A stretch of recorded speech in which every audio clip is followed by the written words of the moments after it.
大家好，我係 Leo，歡迎返嚟一周時局的啟示。今個星期個市真係好刺激，標普500周三創咗歷史新高，但係之後又跌返落嚟，就好似搭過山車咁，升完又跌，跌完又升。今日我哋快快睇下今周3件大事，然後重點講一個我認為好重要嘅話題。摩根大通執行長戴蒙 Jamie Dimon 對市場嘅4大風險警告。首先照例要講免責聲明，今期所有內容純屬個人分析同分享，唔係投資建議。任何投資決定請先諮詢你嘅持牌財務顧問。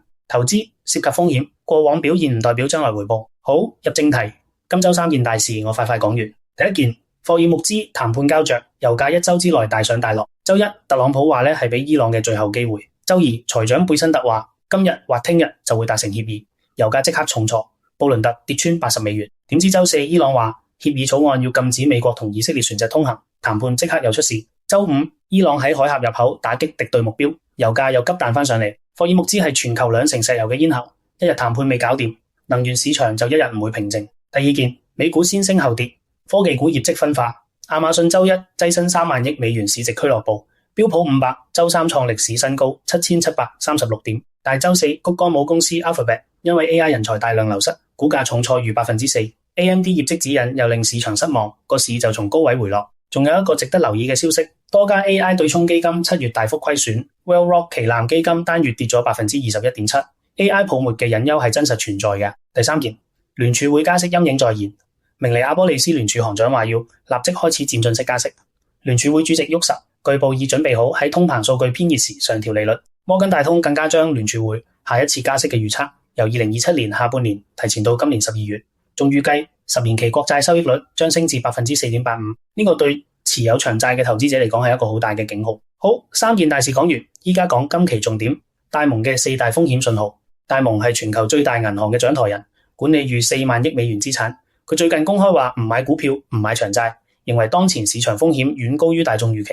呢唔係危言聳聽，而係一個身處市場核心嘅人發出嘅真實警告。第一個風險，巴菲特指標破歷史紀錄，美股總市值除以美國 GDP， 呢個比率已經去到 228%， 係歷史新高。巴菲特曾經警示，超過 200% 就係極端危險。仲有科技7巨頭佔咗標普500總市值超過3成，集中度係1970年代以來最高。雞蛋全部放喺同一個籃入面，一旦出事，後果係非常嚴重嘅。第二個風險， AI 資本開支同循環融資疑慮。